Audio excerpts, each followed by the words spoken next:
long hold.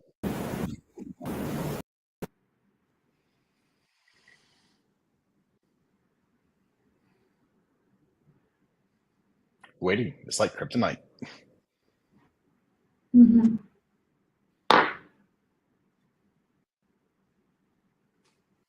All right. We're live.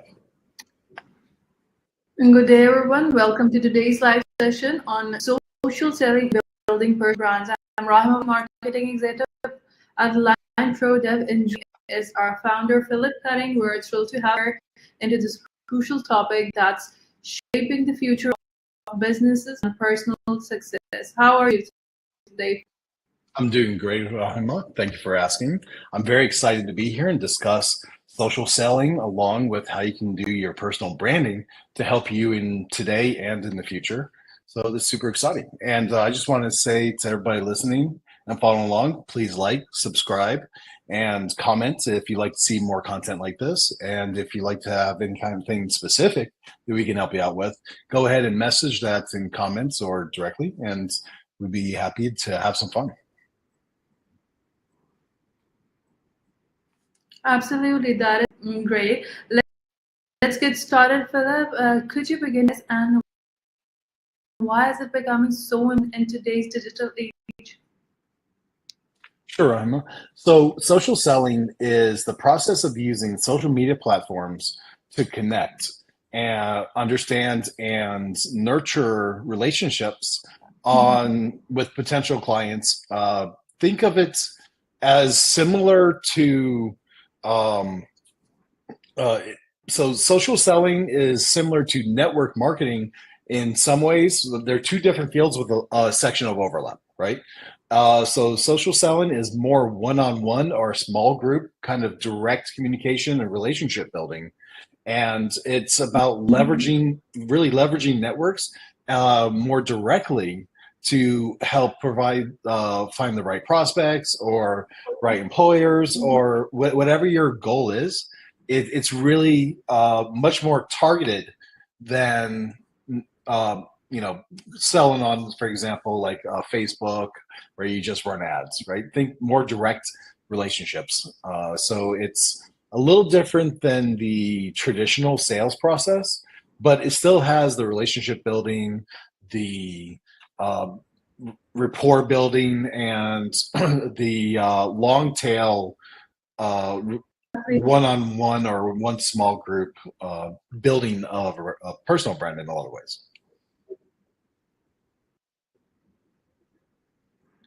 Absolutely. That does make sense. Now let's talk about personal branding. Why is building a strong post essential for professionals, and how does it complement social selling? Okay, so if we like it or not, we all have a personal brand.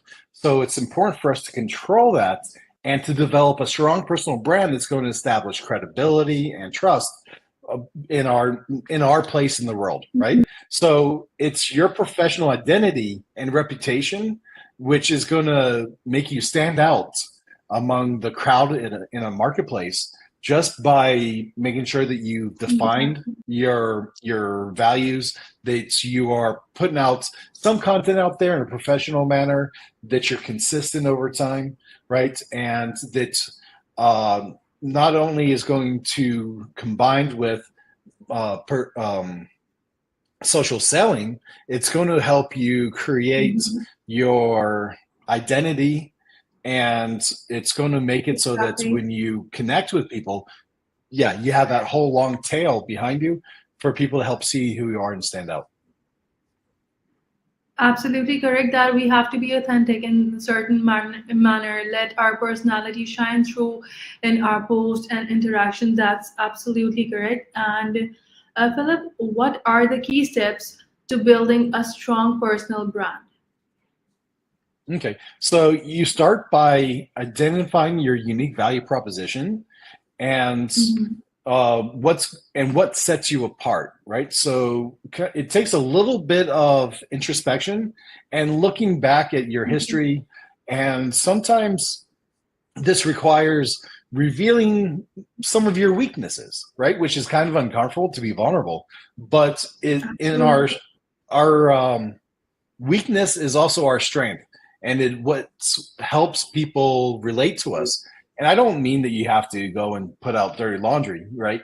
But be real Mhm. and acknowledge your strengths, but also don't be afraid to say, hey, these are weaknesses for me. This is where I've struggled, and share some of your story so that you start to become relatable. And this is part of building a personal brand, and it helps engage with your audience in an authentic way rather than this I'm a superhero, I'm number one kind of philosophy that nobody can relate to and everybody smells as um, a stinky substance. Absolutely, that is completely correct. Speaking of content, what kind of content should professionals create and share to strengthen the personal brand? Okay, so it really depends where you are in your journey, right? But I like to focus on content that provides value. I like to think about educational articles, how-to Mhm. videos, case studies, industry insights. I like to share the things that I'm learning. I like to share bugs and problems that I've run up to or come across, or if I think something should be changed.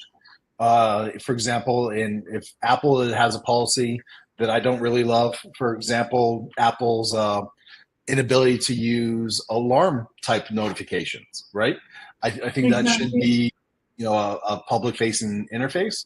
And I'll write up a blog about that, you know, whatever, right? So take what your inspires you and share that with the world and create a space that's your own personal website, for example, it's going to help you showcase your history, showcase what you're interested in, and share personal anecdotes. I think there's a lot that you can share that's healthy. I think there's things you shouldn't share, like your children or your marriage or certain things like that. Even though I'll talk and joke about my marriage, I don't share private moments that are very intimate, right? I don't share things that may embarrass Absolutely. my children, right? That they may come back in college and say, "Gosh, I can't be president now because you put this there," right? So be considerate of what you're doing. I try to Mhm. keep it a little more professional, but I also like to open up and share some stories and occasionally show that I'm not a Superman, even though I am. Yeah, that is some solid advice, Phil. Now, engaging with your audience is crucial. What are some effective strategies for building meaningful interactions on social media? Oh, sure. Respond to comments, right? Mhm. Try to do this promptly. If you put up a blog post or a live like this, within a few hours, try to respond same day. All If you right. can't, come back later on, but the sooner the better. Uh, Share relative content on forums and on groups. Share content from others. When you help others, right? You Mhm. help yourself, right? So be out there, share, teach, be willing to teach, right? Learn some stuff, go out there and teach it, right? And just remember that engagement is a two-way street, and you don't always have to be creating the content. Sometimes it's a beautiful thing to give shout outs, to share those who you learn from or who you aspire to be like. Exactly. I have so many role models that I love to share about, right? You see me talking about Sure thing. books or about podcasts or about different products that I like to use or coaching Mhm. systems, right? Share those and get them out there, and don't hold things too close to the chest. Let it be some fun. Yeah, that does make sense. And along with that, feel like we can use hashtags as well, and we can use popular hashtags to join trends and increase our content's visibility. That can also be helpful. So let's dive into leveraging LinkedIn features for social selling.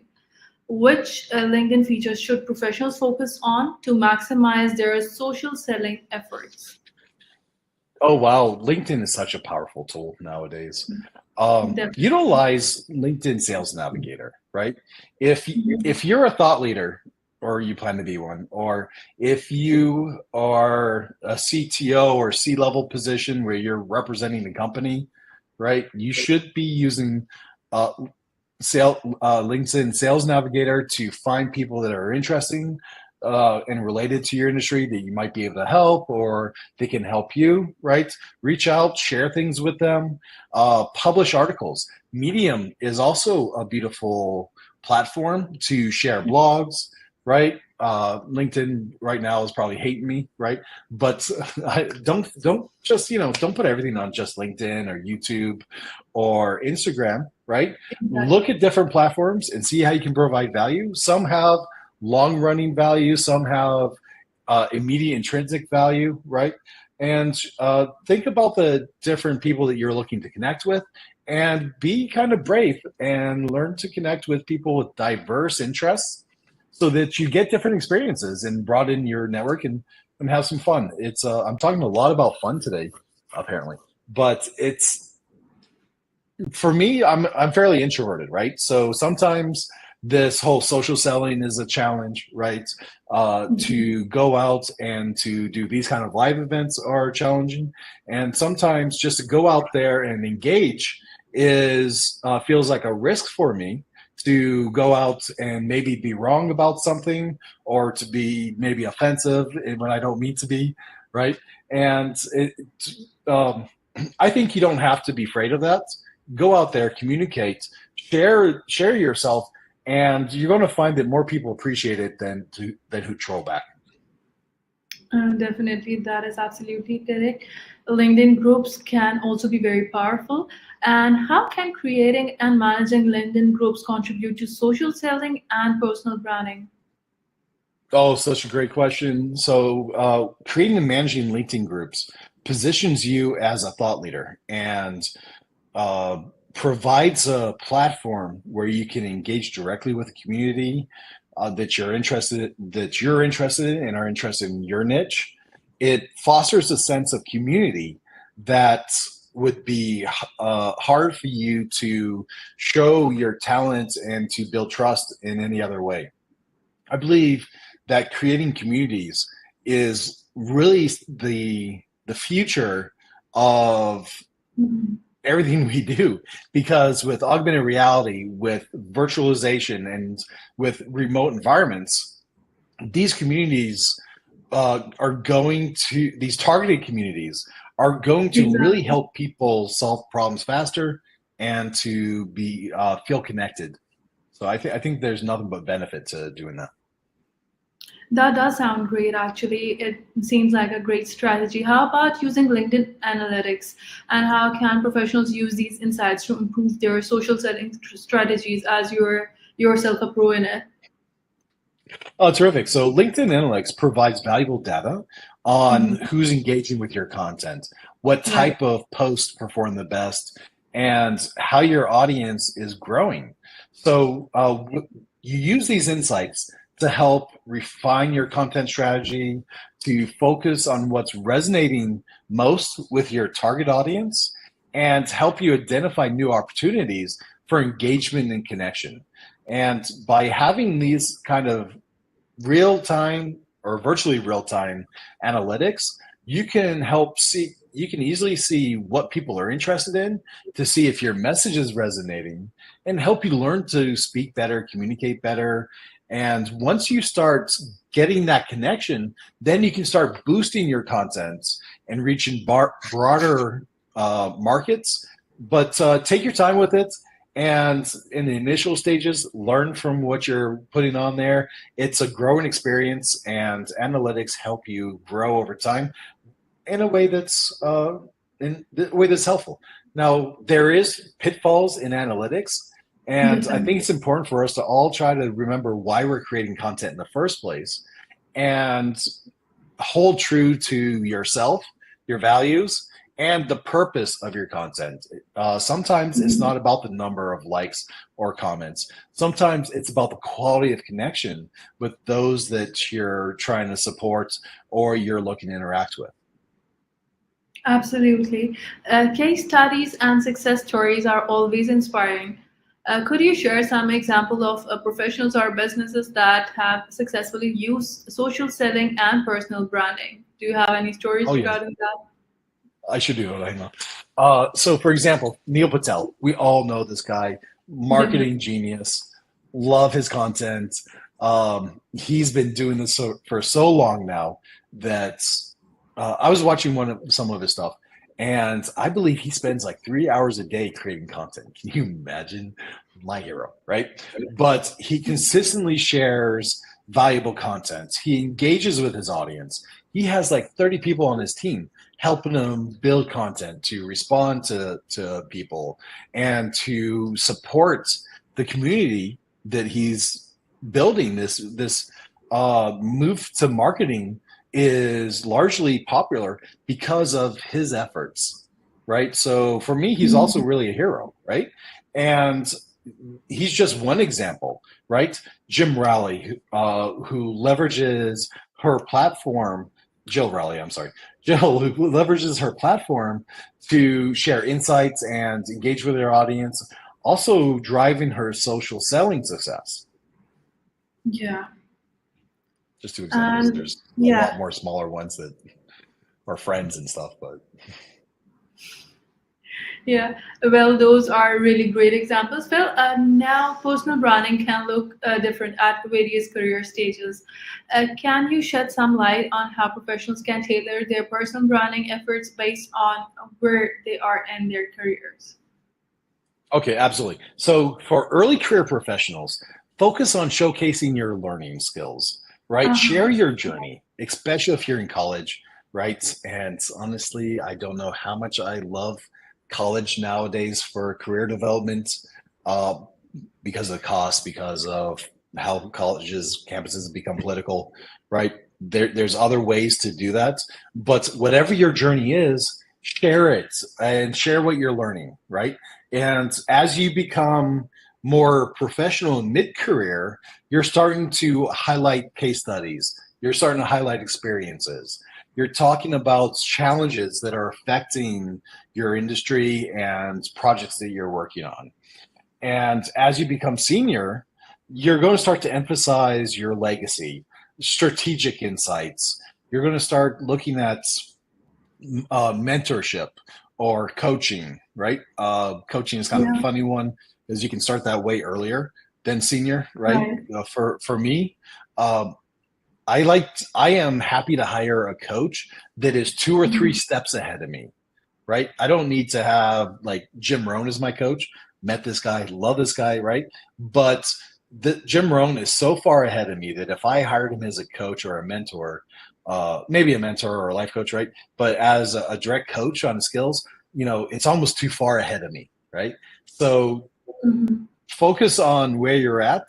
Also look for where you're going and tell your branding to your career stage so that it ensures relevance and target to focused market niche, right? And it kind of goes back to realizing where you are and where you want to go next. Don't shoot too far ahead. No, absolutely. Those are some great insights. And let's discuss the challenges now. What are some common challenges people face in social setting and how can they overcome them? Okay, so we all kind of have the feeling that the market is crowded, right? And it is. So, what do? You be authentic, right? It's so hard for people to be themselves, to show vulnerability, to really present who they are because it requires that you stop for a second, look at where you're at, be honest and open, and share that. And you'll be surprised how well your message is received just by being who you are, because there's always somebody that's going to relate to you. Don't try to be everything for everybody. You can't be it, but try to be something for a small group of people that are similar to you or have similar interests and be yourself, right?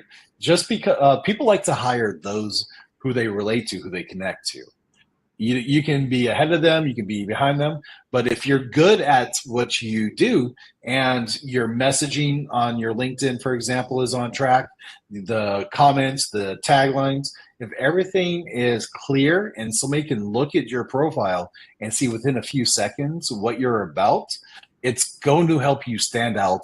And then by building consistent content that's targeted and on track and reliable, you're going to build that trust over time. And then just by doing this, you're going to have that unique voice that isn't for everybody, but it's going to resonate with those that you could help in the first place. Definitely, Phil. Persistence and adaptability are keys. Great points, Phil. Can you share some daily life examples of personal branding? Oh, sure. So imagine you're a software developer, right? It's a stretch for us because we don't know many of those, do we? And every time you share a post about a project that you're working on, or you share a problem that you solved, or Yeah, you share about a new technology that you're learning or testing, this is building your personal brand, right? absolutely. And um, for example, Jane, right? A developer. She is regular posting about her coding projects, sharing tips, engaging with other developers, starting to become a bit of an influencer online, right? Just by sharing and being open and not trying to sell anything, just presenting help, right? Uh, Yeah, Anytime you solve a problem, like if you did a search for a problem and you couldn't find a supporting documentation on it online, this is a great example of something you should write about. Or if you don't like something and you're exactly. trying to influence an API or to do a public project, share those also so that you can get momentum and show the history of things you're involved in. Um, let's see. The one fun thing to do early on is when you're working on projects, and this is if you're an agency or if you're just starting off, there's the building code movement where as you're building, you're sharing the project that you're working on, building that audience, not giving away too much secrets, but showing progress, building things, and drawing interest to those people that you're targeting. Right there's a story.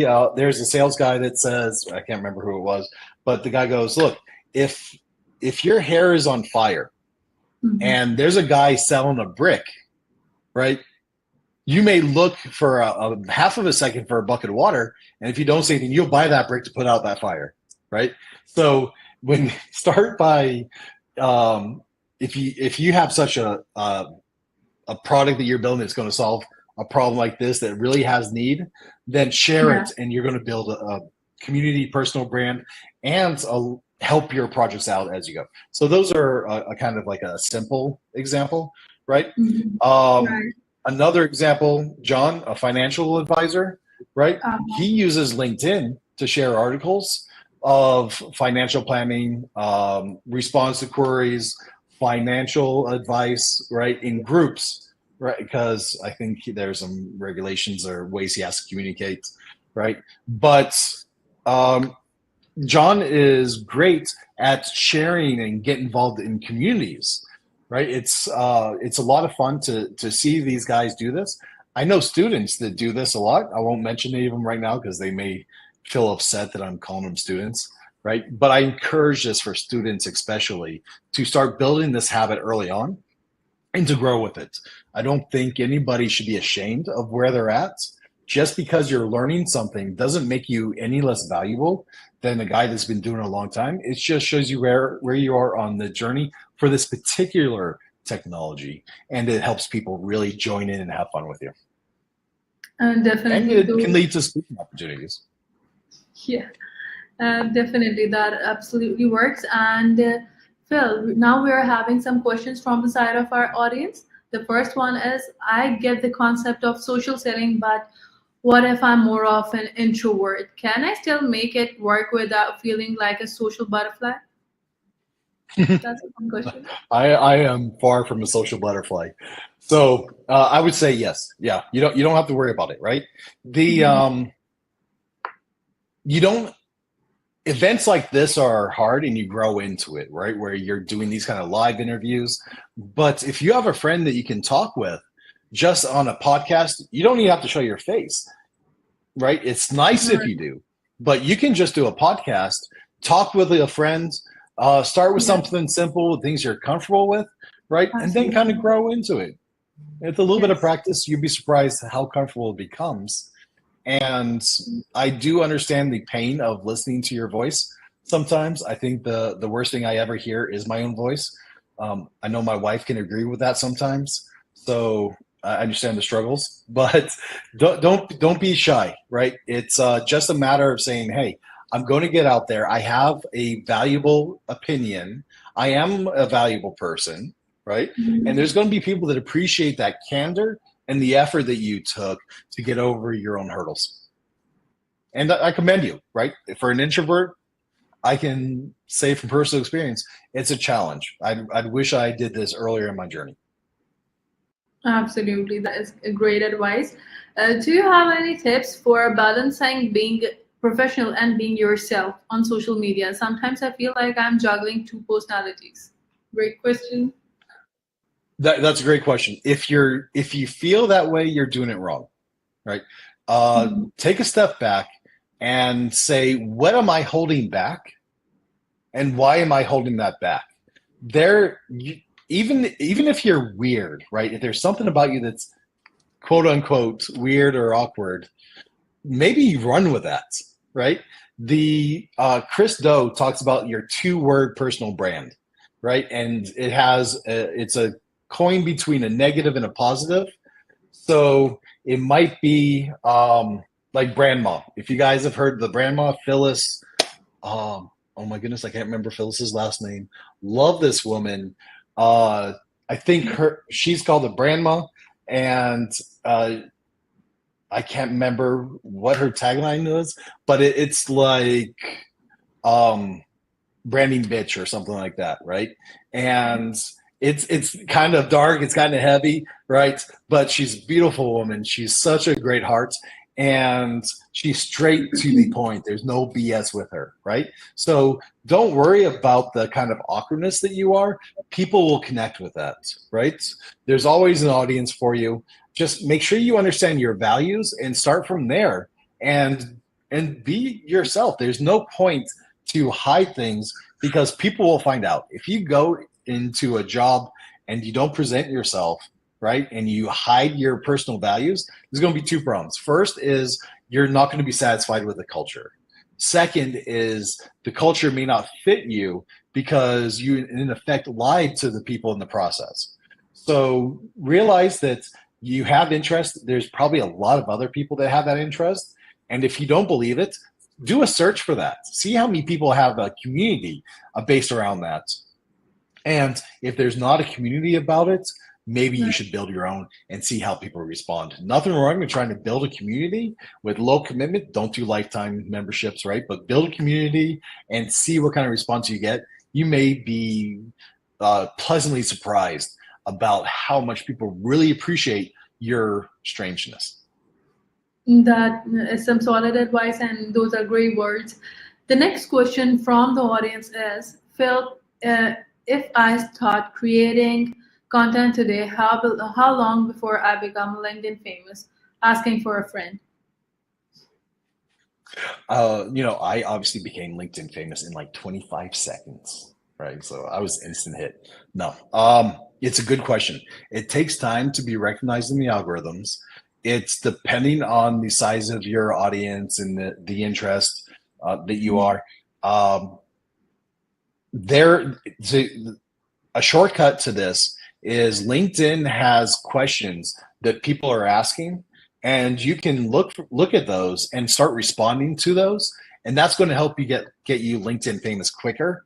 But Okay. I know people that get there pretty famous in a month or two, right? Or that take 5 years, or that just never really become LinkedIn famous, but become very successful because they found those few clients that really matched them, became partners, became clients, became investors in them, right? So I don't know. If your goal is to become famous, maybe TikTok, right? Right. That's some great advice, and this can be my question as well. And though it came from the audience, how do you keep up with all the new features on LinkedIn? I feel like I need a degree just to stay updated. Oh yeah. No idea. I have a team. I have a whole team. The I think you don't have to know all the features. You have to understand a little bit of it. Start with Right. the basics. Write some content. Set your profile to be a creator type profile so that people can start following. All And right. little by little, get out there. Have a couple lives once a week or once a month. I recommend it, once a week or more. But be consistent and make it so that people who are possibly interested in you can start to like you and get to know you. All right.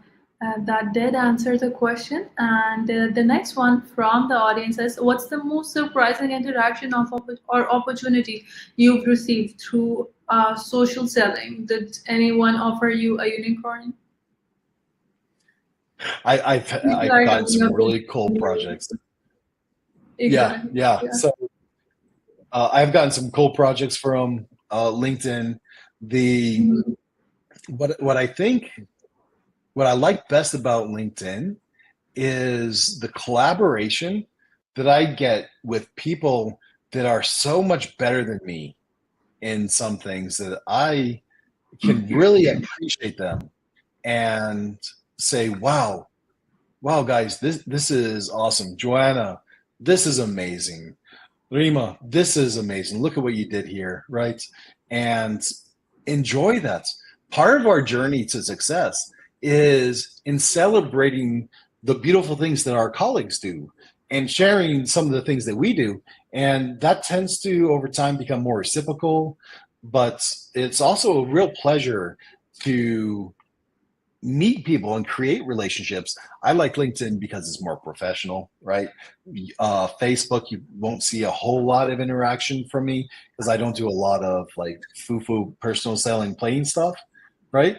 But the LinkedIn I feel at home with, and that's just kind of how I fall into my style and my personal branding, just my comfort zone. I totally agree on that, and thank you so much, Philip. Before we wrap up, do you have any final thoughts for our audience? I just want to say that social selling and personal branding is a continuous process. It's going to evolve as you evolve, and be authentic from the beginning. And don't overpromise and don't underpromise. If you have, if you're trying to sell somebody one on one with your social selling, right? When you're making promises, separate out what you hope to be able to achieve with what you can guarantee and make that clear so that you're authentic, honest, and open. And realize that it's a small world out there. Every community is really a small community. Your name is going to carry on with you well into the future, Absolutely. maybe, especially nowadays, into your children's future. It's going to carry on, right? They're going to look back at what you've done nowadays, and there's going to be a forever history of everything you've done and said. So congratulations, right? And just be brave, get connected, and be true to who you are, and people will see this Absolutely. and connect with you.